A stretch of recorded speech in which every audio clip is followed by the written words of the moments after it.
Just wait 1 minute as folks are still joining us. I think we got about a minute left. Hi, everyone. Hello, all. Welcome, welcome, welcome. Why don't you let us know in the chat where are you dialing in from? Where are you dialing in from? We want to know. We do want to know.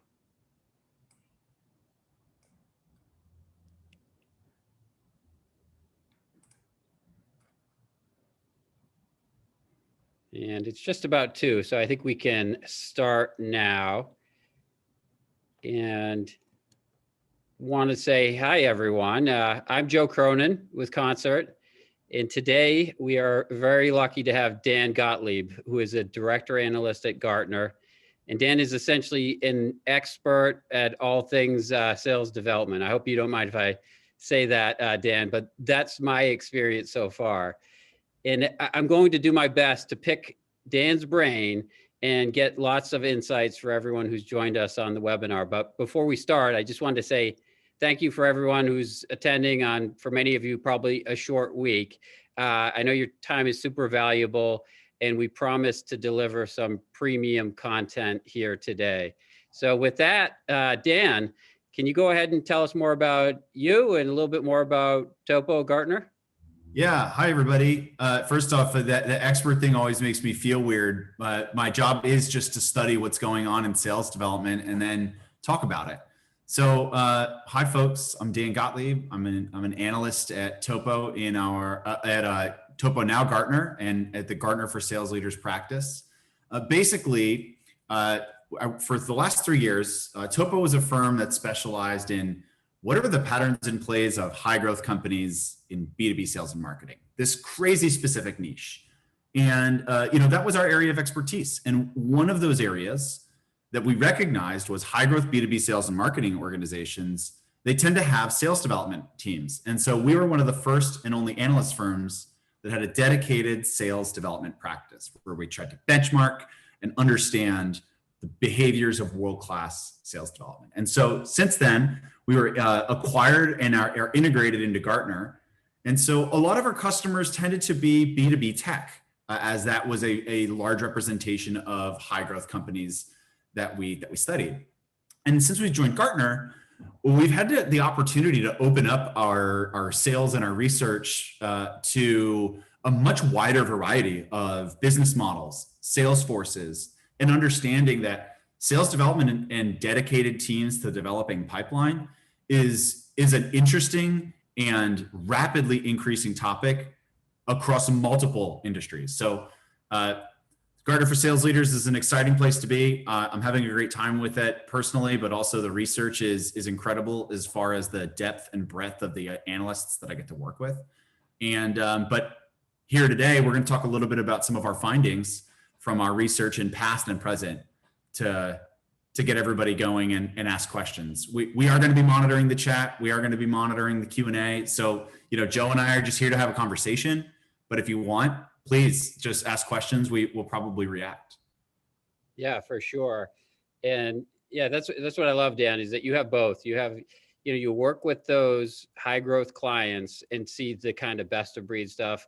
And you also do the research and really understand what everyone is doing and what's working, what's not working. So super excited to have you here. I've spent a bunch of time with you, and when I'm around you, I tend to just kind of shut up and listen because I'm really in learning mode. And so that's how we're going to proceed here a little bit. Is I'm going to ask you a bunch of questions so that you can help people with the insights that you have. And we're going to go through what you see on your screen here, which is, the importance of prioritization, the importance of efficiency, alignment between sales and marketing, sales engagement, and then we'll talk about some insights and predictions. So with that, we're going to start with where you have to start with this stuff, right? Which is prioritization. And, before I started talking to you, Dan, I thought I knew all about ICP and target markets and, available rep time, all that kind of stuff. But I really was just kind of scratching the surface. As I talk to you, I've learned all kinds of interesting things. And so we're going to talk about prioritization, why any kind of team needs to start there with their strategy. And maybe you can walk us through that. And we have some slides that we'll be building here as well.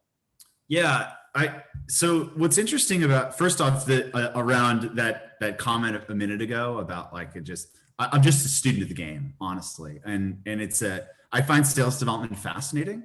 It's one of the only organizations that serves as it's a strategic pipeline machine. It's a talent bench for the organization, but really what it is also is it's a finite resource. One of the challenges that we often see in sales development is it's doomed to fail from the start with regards to the way the role is designed. And it's this very sort of variable role that plugs between marketing and the needs of marketing organization and sales and the needs of the sales organization.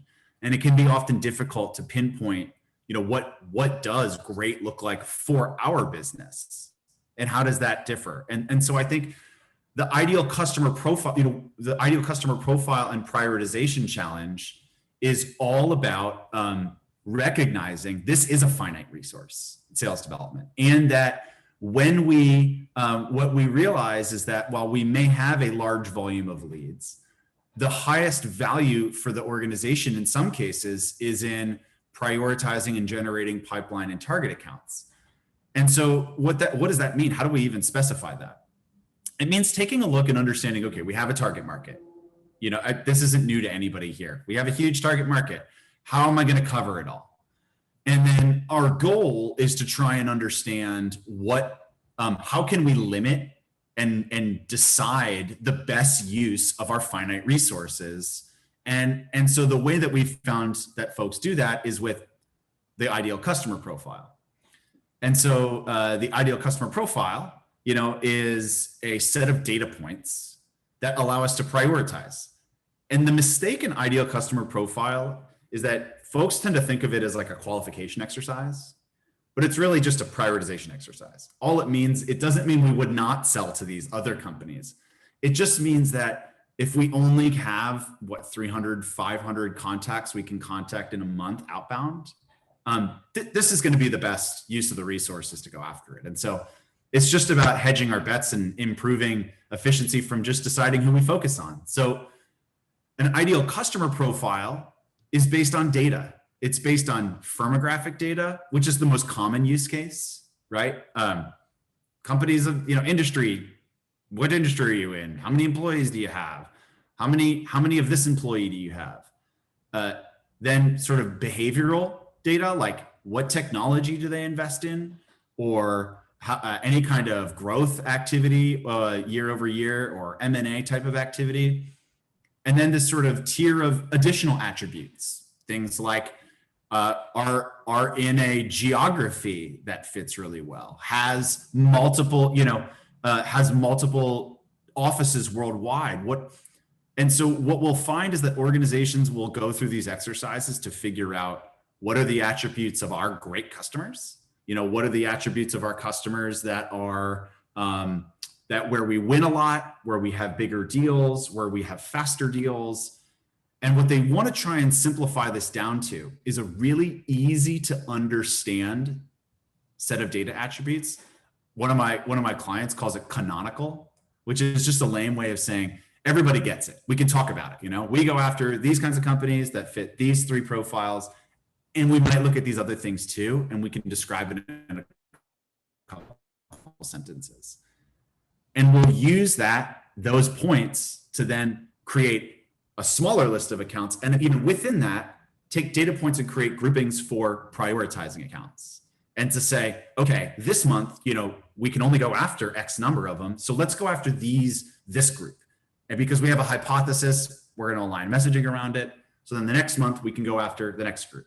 And the way we do that is with data. And so this is about taking rather than, the world of we hired sales development, we put them into a territory, and then there's some street smart knowledge around how to prioritize, but really collaborate with your reps to figure it out. We're moving from that model to one where we can say, well, actually, we have a hypothesis already around how to prioritize the territory and how to go after accounts.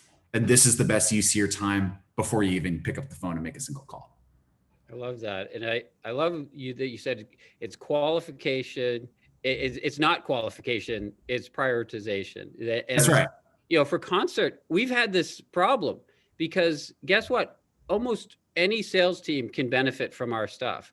But it doesn't make sense that we're going after everyone. It makes sense that we go after the ones that can see extreme value from using our stuff.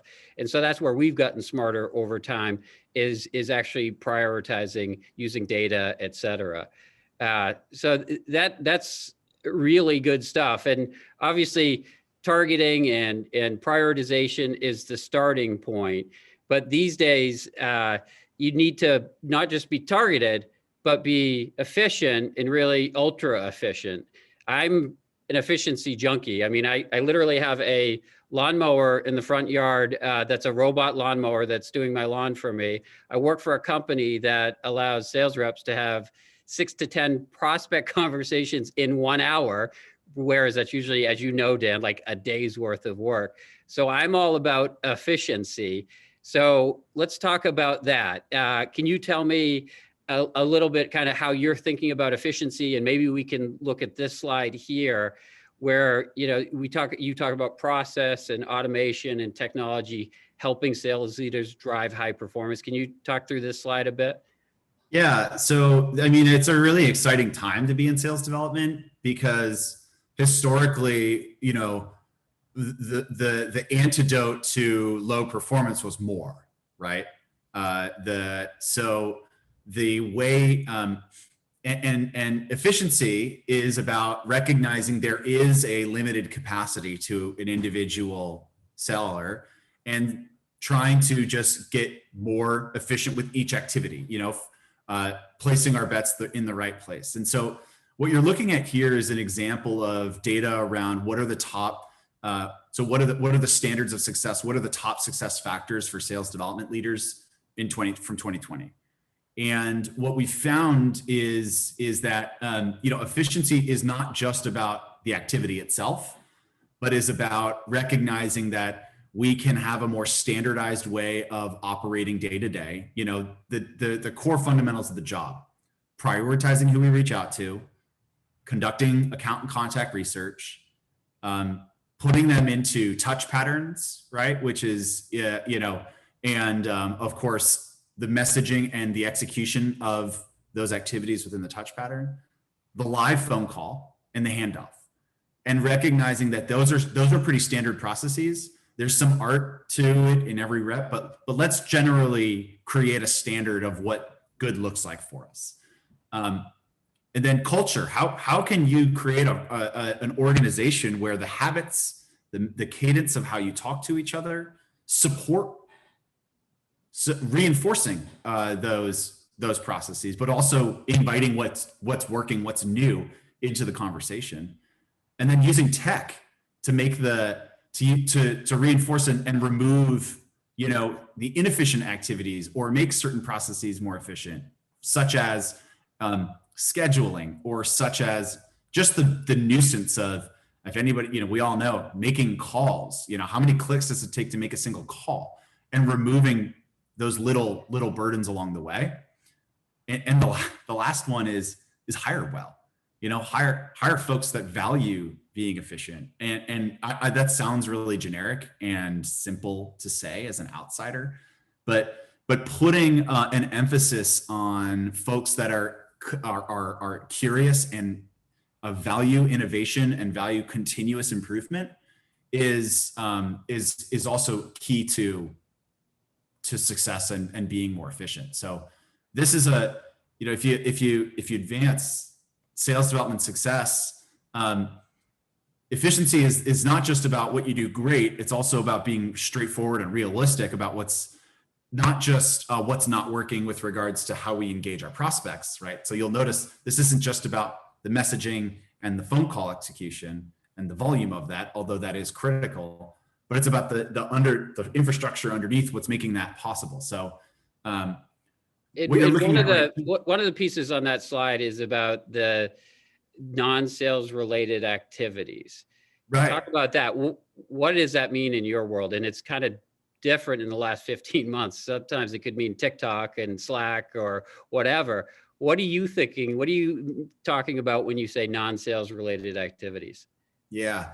So there are, what you're looking at right here is the roadblocks to hitting quota, right? What are the top challenges in sales development from 2020? And this is, removing some of the market conditions from the equation. And non-sales activities are typically bucketed into manual data management work. Internal meetings are the two, and then of course the third one is that what you mentioned, some of the more habit time management capabilities, which is not what we're going to talk about here. Although TikTok is a absolute giant non-sales activity that can take up a lot of one's time in any role. Speaking from experience. So with regards to how we're seeing organizations address this, well, I think one of the most interesting things is the way that we are digging into the click by click workflow that is taking up a lot of time. And again, going back to prioritization, figuring out who to reach out to and then organizing the data to then reach out to them is actually one of this huge time suck that is preventing a lot of sales development teams from generating a higher volume of activity, from having more effective messaging. And so what we're finding is that organizations are investing in ways to remove that burden, because this is what makes prospecting so hard, right? It doesn't have to be so hard, but it is because we make it so. We make it hard to identify accounts. We make it hard to source the data. We make it hard to put it in the right, engagement touch pattern. We make it hard to get people on the phone, Dan. I mean, it's funny what you said before about the antidote to low performance was more, right? And Koncert gets put in that a little bit, that, Concert's just about going fast. It's not just about going fast. It's about going fast sometimes so you can have the opportunity to go the right speed other times. But in terms of this non-sales related activities, one of the things is just that the dialing stuff that happens, right? Like, can you imagine a sales development manager or director interviewing an SDR and say, well, how good are you at navigating name directories? How good are you at talking to gatekeepers? But the reality is that's where a lot of their activities go. I don't think that's really sales activity, that kind of stuff. And that could be a good portion of someone's day, right? Yeah, absolutely. And even just sourcing the data to get into a list, when we're asked to do more, we tend to not think about also, making sure it's a good list all the time. Now, that may be the difference between a high performer and a medium performer. But when we think about optimizing the whole organization, we are focusing on optimizing the middle of the pack. And so how can I make it easier for you to build a good list to go after is a really excellent example of efficiency, so that we can improve our dial to connect rate. Right. And obviously, then there's a lot of efficiency tends to think about, I want to focus on what you say when you get on the phone. You only get 4 at-bats a day.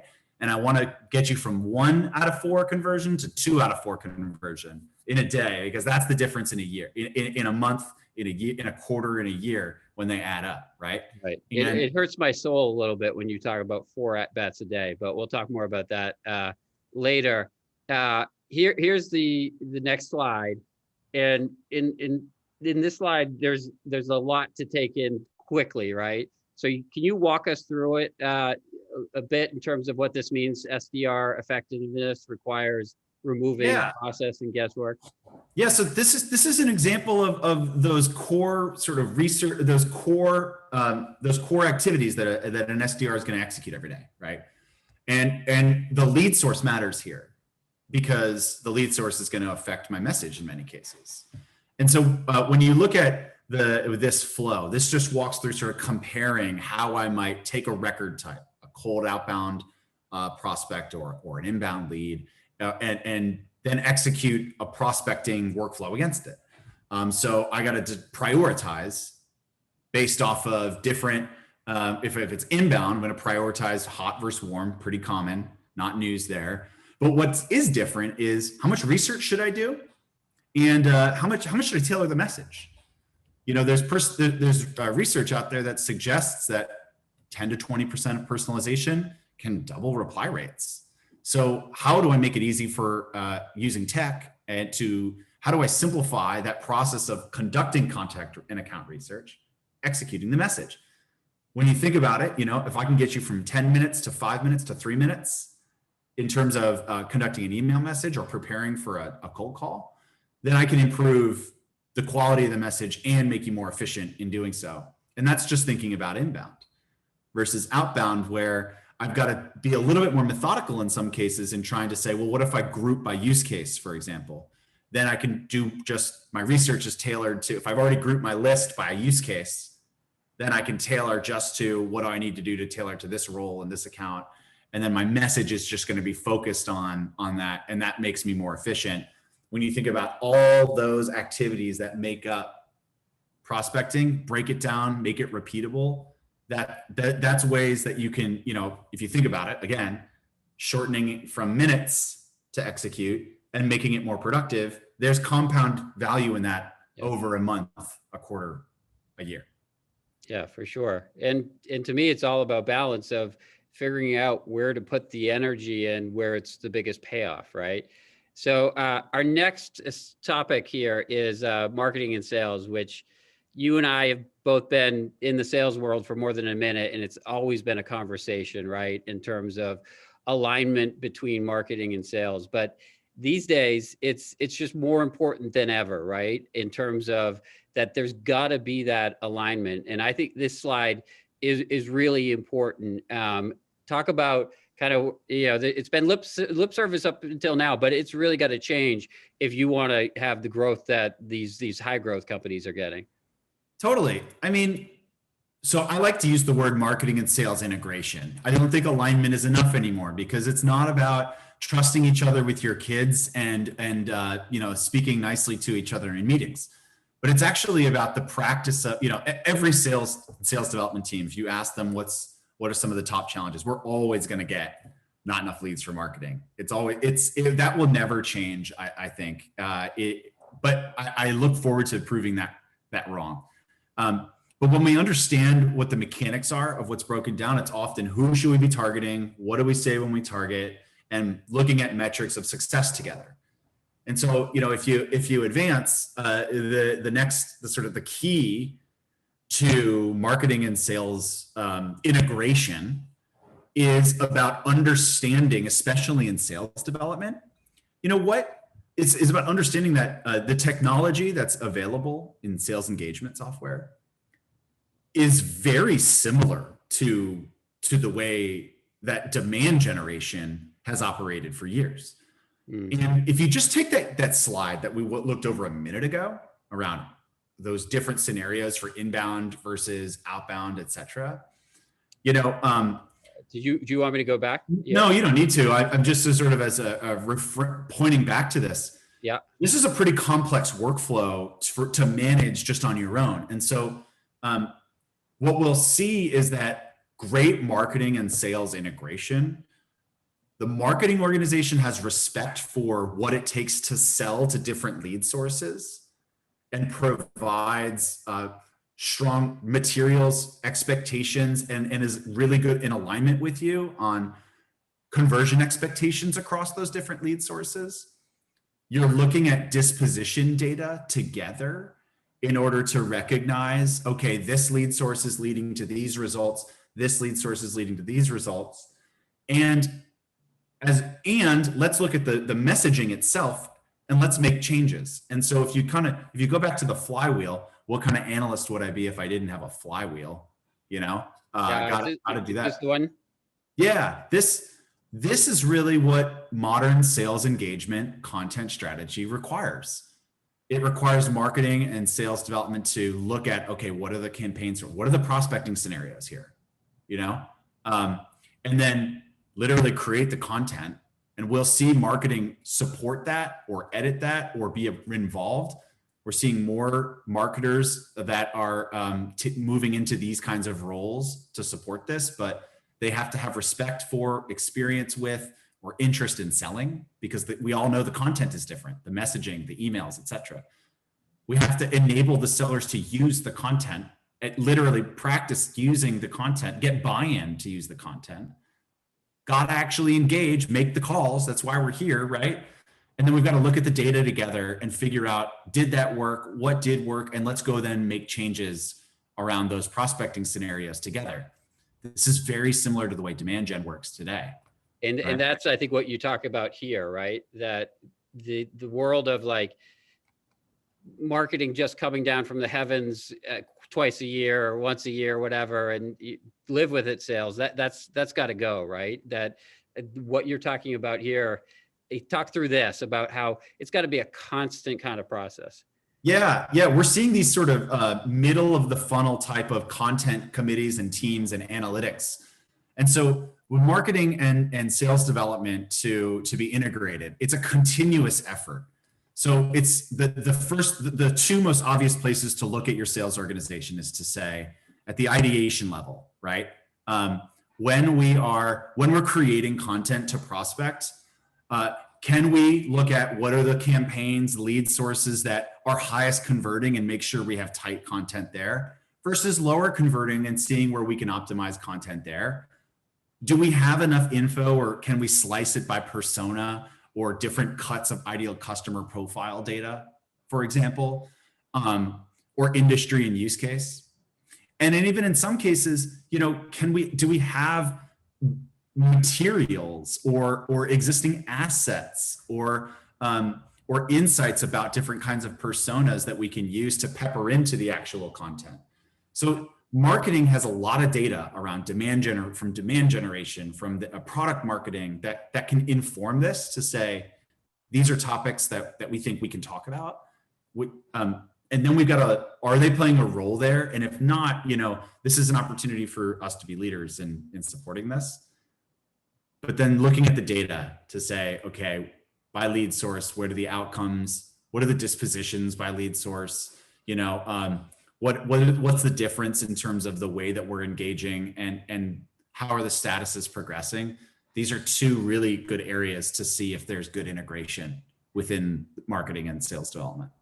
Yeah, for sure. And, each sales organization, marketing organization is different, and some of them don't have the resources that others do, right? But Yeah. Everyone needs to be doing some of this and thinking about this to some degree in terms of how they can improve and continue to iterate. So that our next, I want to say anything more on that? I'll give you a short story. Sure. We've got a client where they have a sales development, and the sales development, marketing, and ops team got together. Small company. They've got like 10 SDRs, something like that, supporting 30, 35 sellers. And I just thought this idea was so smart. They called it the pipeline newsletter. It's a weekly thing. And they create it together. And it's Google Slides, and it just gets updated every week. The marketing, sales development, and ops each have their own slide on the pipeline update. Goes out to the whole organization, and everybody loves it. Everyone knows what's happening. Everyone knows what happened last week. And just by the fact that they forced themselves to create that together, actually force these conversations. Yeah. And so that's a really actionable thing one can think about here to help drive. They actually end up working together and talking to each other. Is it presented, or is it just in slide form in people's emails? So it's in slide form, and it's within their with a channel in their collaboration software. But it's obviously pulled for each team's meetings, and it's also addressed regularly at the monthly and quarterly updates. But the point of it was more of a, hey, everyone, here's what's going on conversation around what happened, what was generated, what's coming up, what are active campaigns, where to go find the content just to execute on this, and which sellers are doing great with it. Cool. That's great stuff, actually. So let's talk about sales engagement. And this slide kind of speaks for itself, but what do you mean by B2B buyers are tuning out the noise? Yeah, there's some great research. There's some great research that coming out of Gartner around buyer preferences and buyer changing and buyer enablement. And the overall theme here is that it's getting a lot harder. It's getting a lot harder to get a buyer's attention. So 7 out of 10 B2B sellers said the number one challenge with virtual selling is accessing multiple stakeholders, getting people to pay attention to them. If you think about one's professional life, the increase in volume of activity and engagement rates have become more difficult. And buyers are spending less time with sellers across the whole sales process, let alone just responding to prospecting. So there's this sort of broader story building around digital buying preferences. Not news to anybody, but for prospecting is where a lot of the issues show up, right? It's interesting. And that's true, I'm sure, for a lot of companies. I think for some companies, there's been a benefit in the last 15 months with Zoom that there was a lot of those initial calls that would have just been phone calls between two parties. And now it is easier to invite and get more people into a meeting like this. And so I guess that's the upside, right? It puts more emphasis on your messaging and the value proposition of the meeting itself. Right? What do we need to do just to get a meeting? Let's, rather than trying to sell the product in an email, sell the product in our prospecting, just sell the value of the meeting. And that's going to get a lot more people to show up. And I think that's been an interesting thing that we've seen more and more companies invest resources into, which puts even more emphasis on that content strategy that we've been talking about in those previous slides. I don't want to just set up an appointment to show you the tech. I want to, if you're selling, let's just take, for example, if you're selling Koncert, right? I don't just want to get you an appointment to talk about the tech. I want to get you an appointment to talk about outbound prospecting. That's right. And how that's hard for you. And we have a lot of ideas to share. We talk to a lot of people that do that. So it's a nuance, but that's been an area where we've seen a lot of companies thinking hard this year. Yeah. And, I confess, we are part of the problem, right? Because companies like Koncert, in some ways we create more noise, right? Because we allow teams to just have so much more outreach from a buyer's perspective that becomes a little noisier, and that becomes more and more important to be personalized and relevant when it really matters. So this slide here is awesome. I love this concept of that you need to be thinking about the timing, relevance, business value, that these 3 factors impact meaningful, productive engagement. So talk us through this. Yeah, this is sort of a payoff slide from a lot of the topics we've been talking about earlier, right? How do we become more efficient, and how do we improve our engagement in the same? It's the same goal here, and so timing. These are timeless. These 3 attributes are timeless reasons. You see these anywhere in the blogosphere, but how do we manufacture all 3 of these in the way that we prospect?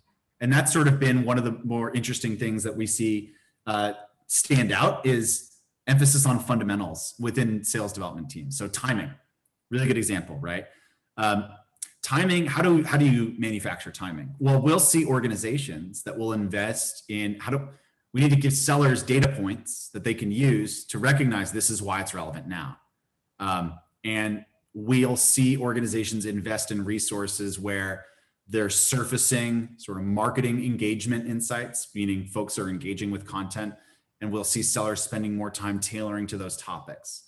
Intent data has been an interesting boom for outbound prospecting because it gives us an inkling or a hypothesis that now is a good time, especially if they're looking up competitor keywords. I've got buyers, I've got target accounts that are spending time on competitor websites that we haven't talked to in 45 days.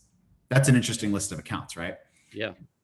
Relevance is tricky. It's not news to anybody. More relevant messages are better. Not a new idea, of course, right?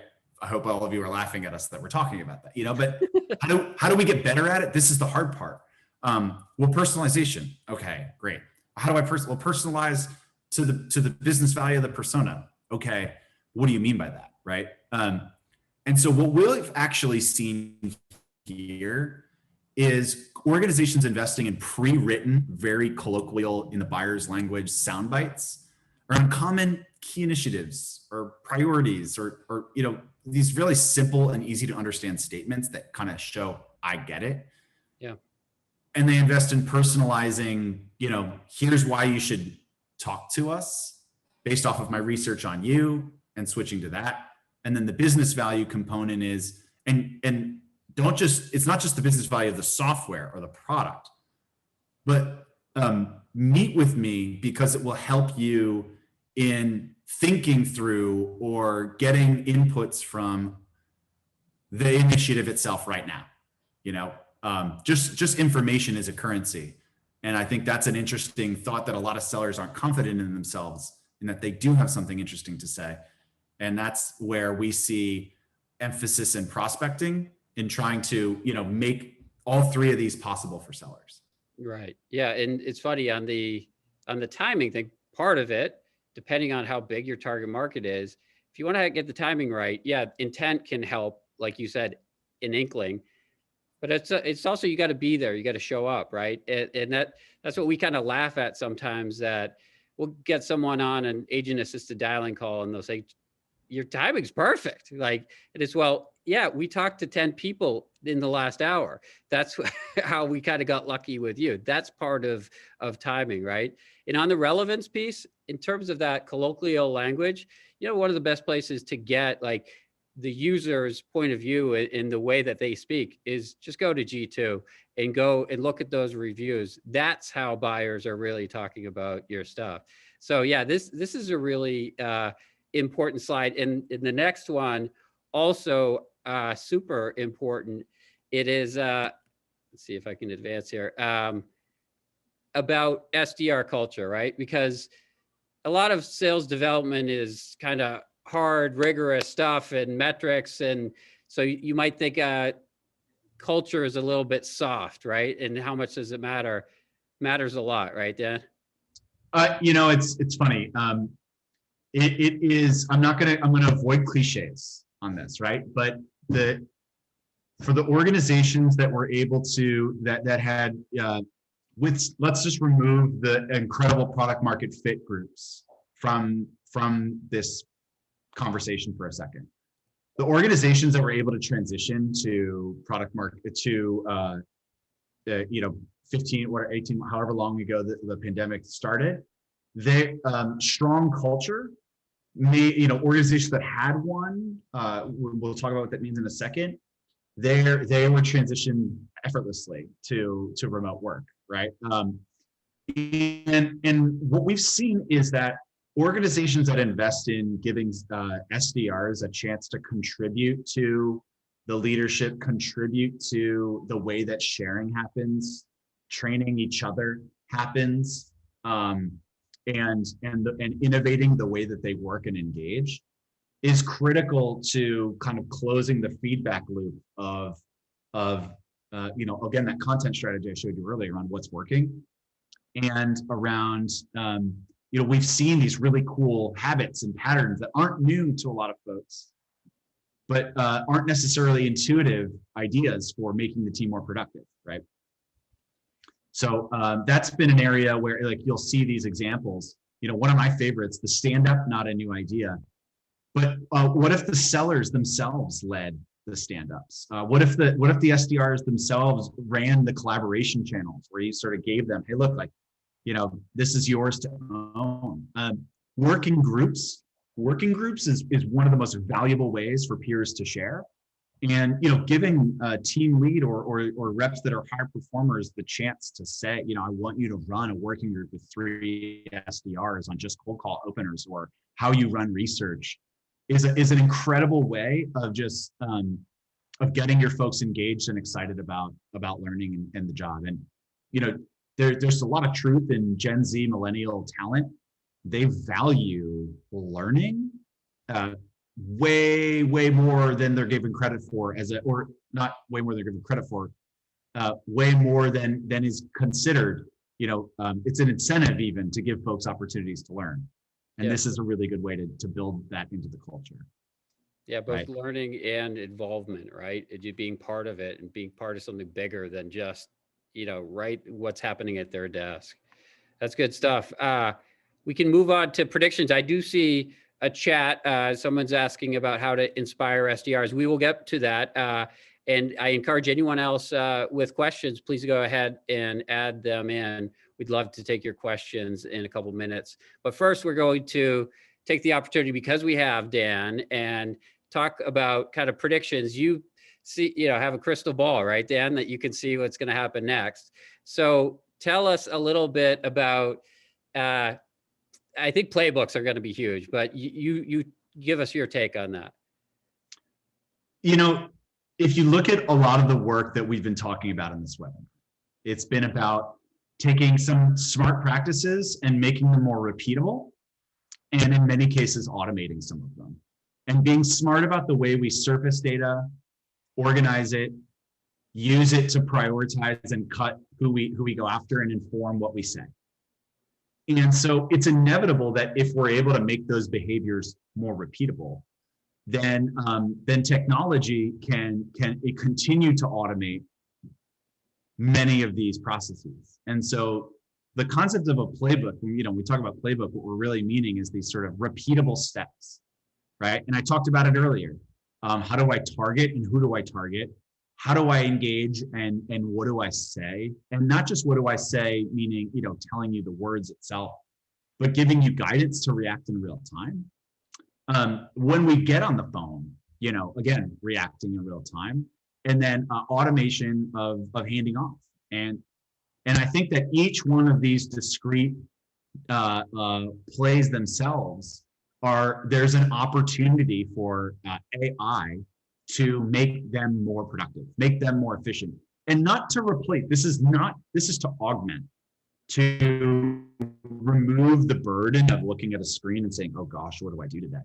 To say, okay, these are some of the more obvious ways that I'm going to be able to do X task today. And so I want to walk you through an example of this for outbound, for example, right?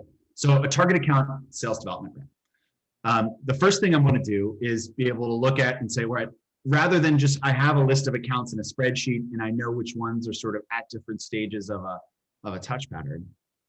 We may have dashboards that are dynamic that say things like, these are good fit accounts that are engaging in marketing content that have no sales activity in the last 45 or 90 days. And so I'm going to be able to identify, okay, this is a good account that I want to, timing is good. So in many cases, the warm outbound motion, if you will. And so my first step there will be, okay, I've identified that. Now, software will recommend, hey, this for those roles. For this role, I recommend the standard outbound touch pattern, but for this executive, use this more custom one. And so now I'm going to, the decision of which messaging thread to put them into can be suggested for me in order to, again, one less decision. This is sort of where, the art versus science of sales development comes into play. You've got some reps that want to, hey, I've got my own way of working. Over time, I think we'll be better at saying, great, well, what does the data say on that? And in this example, the seller has been recommended content they're going to semi-customize. And so their prospecting messages will sort of say, hey, Dan, here's some insights that you can pull in, and I'm going to customize my email. Or as I load up my lists, some of my messaging sound bites will be prompted to me. Just, again, surfacing the data to me. Now I'm in my conversation in real time. And, conversation intelligence technology can sort of, I'm on the phone and then I'm going to bring up, hey, Dan, now's not a good time. Or here's who you should talk to. And voice dispositions will recommend the next play for me to put them into.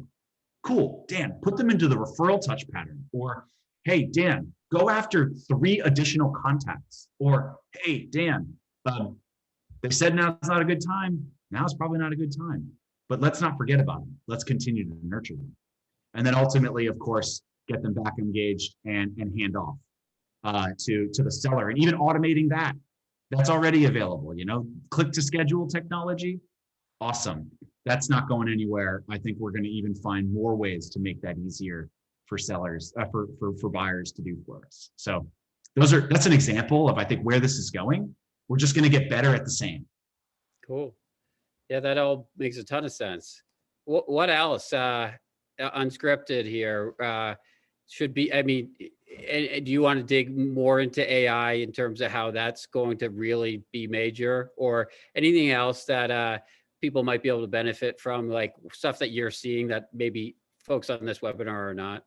I think the most important thing is that our job as people as leaders of sales development for all of you here is that your job is still the same, which is to develop your talent, to manage your talent, and to use the tech to do that. And so there's the tech will support and allow you to, really, the short summary is a wave of innovation for the frontline manager is coming to help you do your job. Too many calls to listen to, too many ops to investigate. So suggesting based off of call analytics, based off of engagement dispositions, et cetera, suggesting here's what Dan could get better at and what you could talk to Dan about, and even content to surface to Dan or calls to listen to versus Joe. And allowing you to sort of take some of the hunting out of your job of figuring out what to talk about so that you can just focus on talking about it with the sellers. Interesting. Yeah, it's going to be pretty cool. I can't wait to see it. So like I said, we have questions. Anyone who wants to go ahead and add questions, you have some free Gartner advice you can get here from Dan. So feel free to add any questions. I do want to take a minute, and Dan, thank you so much. I mean, this has been phenomenal. I feel like I've gotten a little smarter, which is not challenging at all. But here's what I want to do. I want to take just a minute, since we have folks here who are saying, Koncert, what is Koncert? We'll talk about the platform very quickly.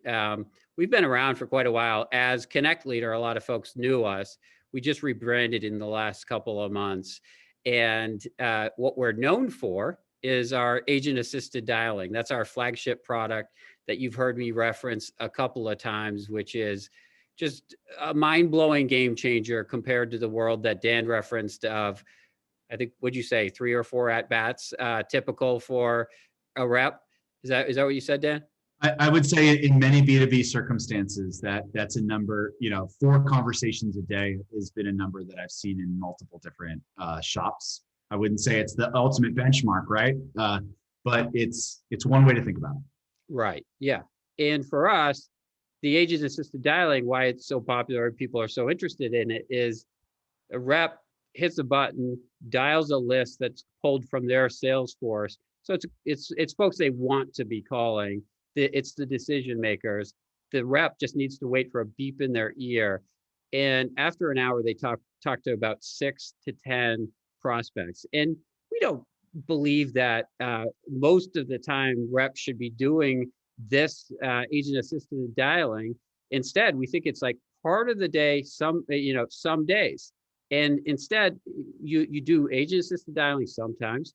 And then we also have, as part of the platform, list-based and click dialing, which allows for more of the scheduled kind of planned call, whether or not that's a follow-up of referrals or any of your follow-ups, or it's the big fish that you're trying to get that you kind of want more than 1 second before you get them on the phone. And agent-assisted dialing is too fast. That's where the list-based and click dialing comes in. And so that's part of the platform. And then we have a state-of-the-art cadence product, or BYOC, which is an acronym I just made up today, Dan. Any guesses of what that might be? It's bring your own cadence. So we have our own cadence, right? And you'll love it probably. But there's so many folks that are on Outreach or SalesLoft and have been for years, and they want to stay with it. It's great. Bring in your SalesLoft or Outreach. We'll plug in, and you'll be able to get through your follow-up so much more quickly with our dialing. And then I'll end with this. We have a new product that's in beta called Coverage, which is also mind-blowing.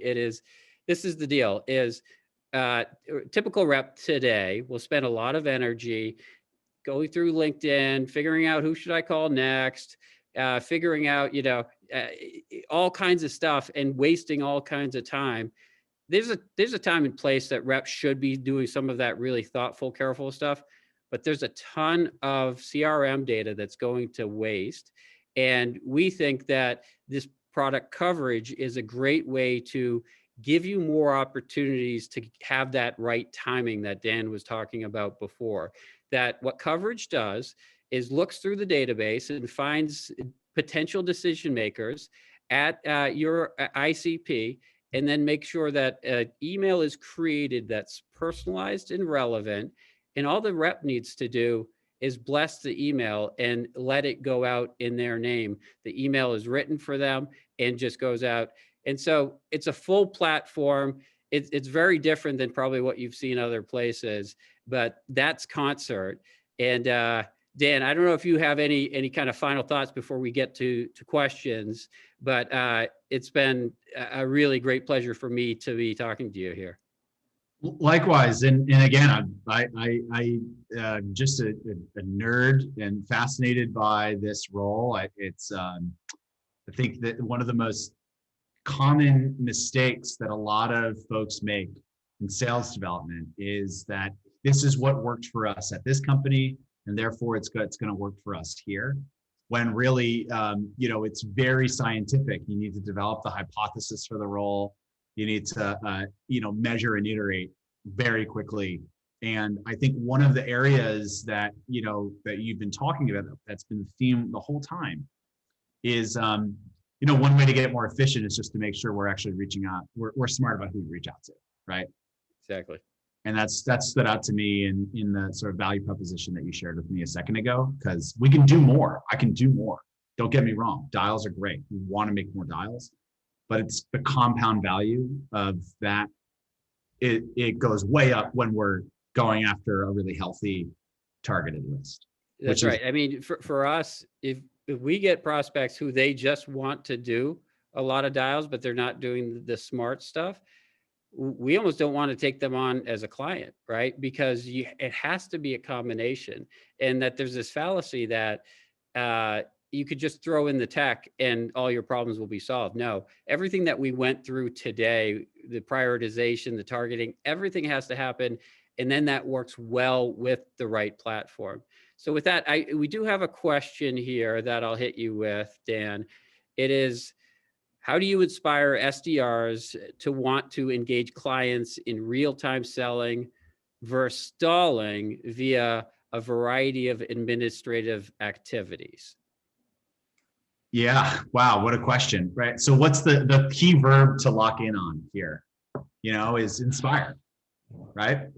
How do we motivate? How do we inspire? How do we get reps to want to get on the phone?